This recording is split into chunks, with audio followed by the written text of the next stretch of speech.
Seorang istri yang berselingkuh dengan sepupu sang suami lebih memilih menghabisi sang suami saat ketahuan. Nampaknya sang istri lebih nyaman dengan selingkuhan daripada suami sendiri yang membiayai dan memberikan uang kepada dirinya. Kisah nyata yang aku ceritakan kali ini terjadi di Bantul, Yogyakarta. Tepatnya terjadi di bulan Maret 2021. Seorang lelaki bernama Budiantoro 38 tahun, dirinya pun dikenal sebagai pengusaha. Menjadi pengusaha wajan di Bantul, Yogyakarta, namun ternyata dihabisi sepupu sendiri yang berselingkuh dengan istrinya. Budiantoro menikah dengan Kusrini, rumah tangga mereka cukup lama, bahkan rumah tangga mereka pun sudah dikaruniai 3 orang anak.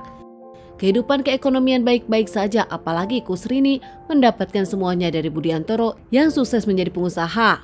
Budiantoro meskipun dikenal tegas, namun menurut para lingkungan dan juga para pegawainya, Budiantoro tak pernah bermasalah dengan siapapun.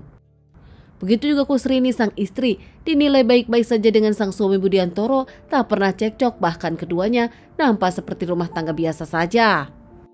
Ternyata tanpa siapapun tahu, sang istri Kusrini di awal tahun 2021 berselingkuh dengan sepupu suaminya sendiri bernama Kholis.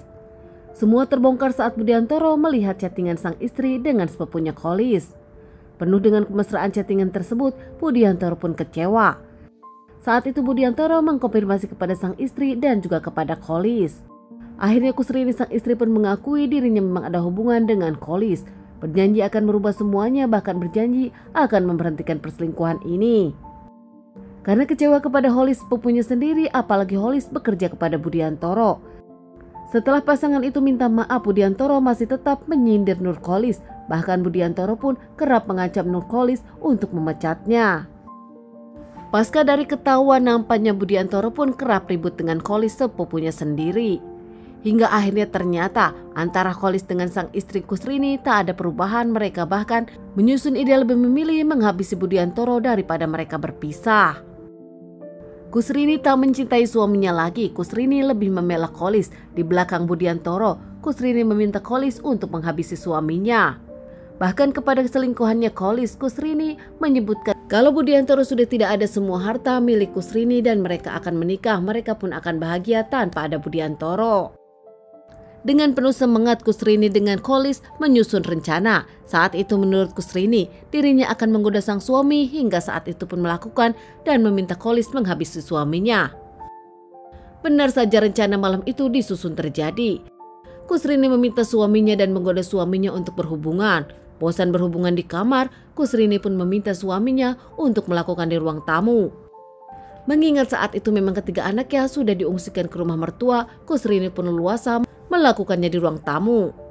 Sebagai suami yang memang menginginkan juga, Budiantoro mengiyakan keinginan sang istri dan mereka pun melakukan hubungan suami istri di ruang tamu. Dengan penuh kemesraan, tanpa disadari, saat Budiantoro melakukan hasratnya kepada sang istri, di belakang ngendap-ngendap nampaknya Kholis mempersiapkan. Di belakang mengendap-endap masuk, Nur Kholis pun mempersiapkan. Dengan seikat tali, Nur Kholis pun menjerat Budiantoro dari belakang saat melakukan dengan istrinya. Budiantoro yang kaget sempat melawan, namun nampaknya Nur Kholis sudah mempersiapkan semuanya. Kholis pun dengan senjata tajam langsung menikam, bahkan membenturkan kepala Budiantoro beberapa kali, hingga akhirnya Budiantoro pun lemas dan mengembuskan napas terakhirnya. Kusrini sadar kalau sang suaminya sudah tak ada, akhirnya membantu Nur Kholis memasukkan jasad ke mobil dengan bertujuan akan membuang jasad Budiantoro ke jembatan sepi di daerah Bantul.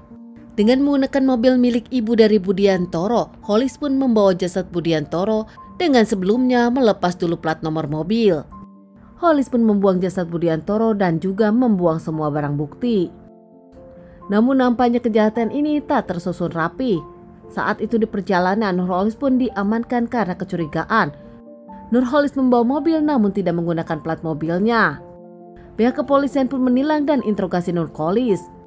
Bertanya kenapa Nur Kholis membuka plat mobil tersebut. Saat itu Nur Kholis mengarang kalau dirinya mencuri mobil dari tantenya. Sontak saja pihak kepolisian pun mengklarifikasi kepada tante Nur Kholis. Saat pihak kepolisian menelpon tante Nur Kholis, kebetulan memang mobil tersebut milik tante mereka. Merasa tak kehilangan, tante Nur Kholis sendiri mengungkapkan kalau mobil tersebut sedang tidak dipakai Kholis, melainkan dipakai oleh anaknya yaitu Budiantoro. Saat pihak kepolisian bertanya di mana Budiantoro, Nurholis pun nampak panik, tak bisa mengelak lagi. Akhirnya mengakui kalau dirinya baru saja membuang jasad Budiantoro. Pihak kepolisian kaget dan meminta Nurholis menemukan jasad Budiantoro. Tak lama, pihak kepolisian pun diunjukkan di mana Nurholis membuang jasad Budiantoro dan ditemukan. Jasad Budiantoro sendiri dibawa ke rumah sakit untuk dilakukan otopsi dan tak lama dikembalikan ke keluarga usai dilakukan otopsi. Pihak keluarga pun kaget tak menyangka Budiantoro dihabisi Nurholis. Namun ternyata ada yang lebih mencengangkan. Nurholis pun memberi keterangan kalau semua ini disiasati atau diidekan oleh istri Budiantoro sendiri, yaitu Kusrini. Nurholis pun mengakui kalau dirinya ada hubungan dengan Kusrini. Saat hubungan itu ketahuan, nampaknya mereka kesal ke Budiantoro dan lebih memilih menghabisi Budiantoro. Tak lama Kusrini sendiri langsung diamankan pihak kepolisian dan diinterogasi. Kini yang terjadi adalah antara Kusrini dengan Kholik saling menuding siapa otak pelakunya. Pihak dari keluarga Budiantoro tak menyangka kalau pelaku yang menghabisi Budiantoro adalah orang-orang yang disayangi Budiantoro. Kusrini dengan Holis menjalani beberapa kali persidangan hingga akhirnya divonis 15 tahun penjara. Kusrini, istri dari Budiantoro, pun nampak kini sedih menyesal apa yang dilakukannya. Bahkan dari kejadian ini dirinya pun tak mendapatkan apapun dan berpisah dengan ketiga orang anaknya. Teman-teman, sekian dulu bahasan kasus yang aku bawakan kali ini. Semoga ini bisa dijadikan pelajaran untuk kita dan ditunggu bahasan kasus-kasus selanjutnya.